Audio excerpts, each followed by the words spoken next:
fall detection system designed to get you help quickly. If you fall and you're unable to push your button, the fall detection technology within Auto Alert can trigger the button to automatically place a call for help. Philips Lifeline has saved more lives than any other medical alert service. This is Philips Lifeline. We received a fall detected signal. Do you need help? Call now about Philips Lifeline with Auto Alert, the only button with Philips advanced fall detection technology. We'll send you this free brochure with information about the importance of getting help quickly if you should happen to fall. When I fell, I couldn't press the button. I blacked out. And so having Lifeline with Auto Alert really saved me. If they don't push the button, they're not able to push the button, it takes over and gets them the help that they need. Multiple sensors inside Auto Alert can recognize the differences between your everyday movements and a fall. So if a fall does happen and you're unable to push your button, Auto Alert can detect it and automatically place a call for help. In a fall or medical emergency, every second counts. With Lifeline, you're connected 24 hours a day, 365 days a year, so you have quick access to help when you need it most. Over 7 million people have benefited from the Lifeline service. No wonder it has been recommended by over 200,000 healthcare professionals nationwide. A personal emergency could happen at any time. Be prepared. Make sure you have Auto Alert. If you or someone you love would like information about Philips Lifeline with Auto Alert, call now and we'll send you this free brochure and ask about free activation when you order. Call 1-800-686-6143. That's 1-800-686-6143. Call now. 1-800-686-6143. What's lost under your car seat? I dropped my cell phone. Pens, ketchup packets, French fries.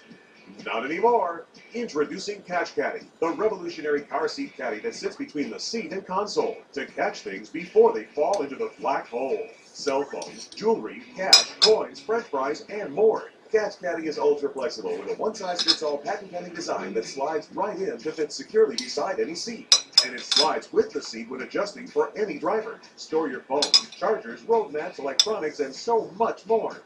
Stop losing stuff in that black hole between the seat and console and get 2 Catch Caddies for just $10. But wait, if you call now, we'll double the offer and send you a second set of Catch Caddies for a second car or to give us a gift. And the second set is yours free. Just pay separate processing and handling. A $40 value, all for just $10.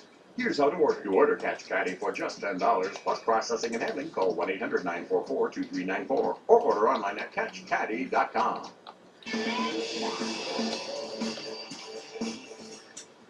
The Ebola story has spread across the media with the speed of a frightening virus, and that's often how it's portrayed.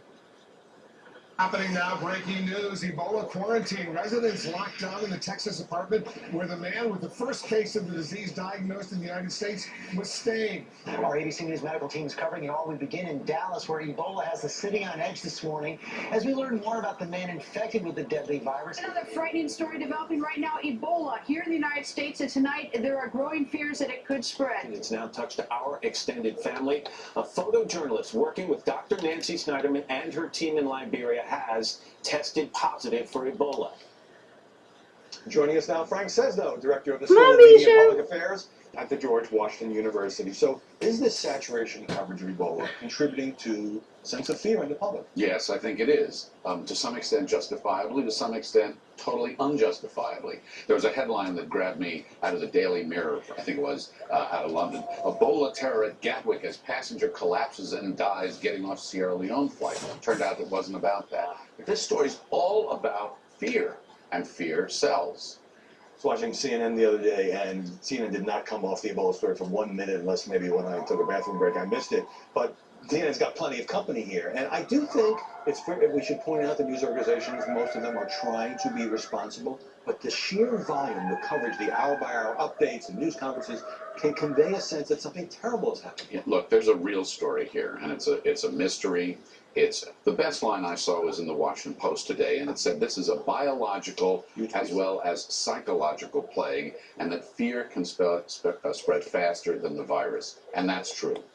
We don't know what surrounds this, how large the numbers are, how big it's going to get. It's confounded, and that's a great piece in the Post today. It has confounded the World Health Organization and the CDC. So there's a real journalistic story here. What went wrong? What's happening now? How many are going to die? But it's so easy to take a story like this and go plunging off the deep end because, as I said, fear spreads faster than the virus. Right, and it's a story that's international in scope. If you just look at the United States, I mean, what, 4 or 5 confirmed cases, and yet I get the impression, and again, it's not just television, it's websites, it's the front pages of newspapers, that it's being covered as a calamity, almost an epidemic, and we're not anywhere close to there yet. We have this gentleman in Dallas, and we all hope he does well and survives. And mistakes were made there by the Dallas hospital, all part of legitimate reporting. It's a real story. It's the press's job to look into that. But let's remember that this year in the United States, some 36,000 people are expected to die from the flu. Right.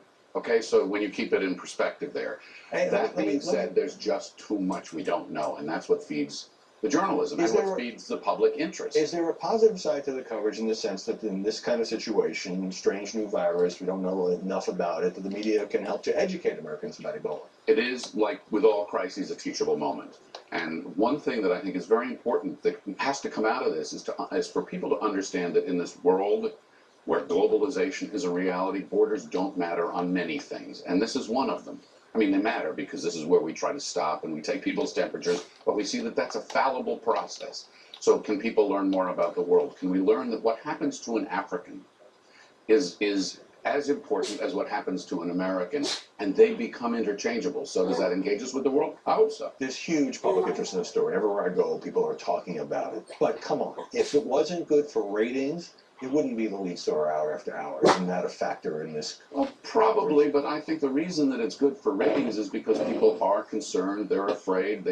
I was talking with a neighbor yesterday here in Washington. He works for the city government. He says people there are asking whether they should, hold a blanket or they're processing. I went on social media. Here's one big OU Texas football game in Dallas.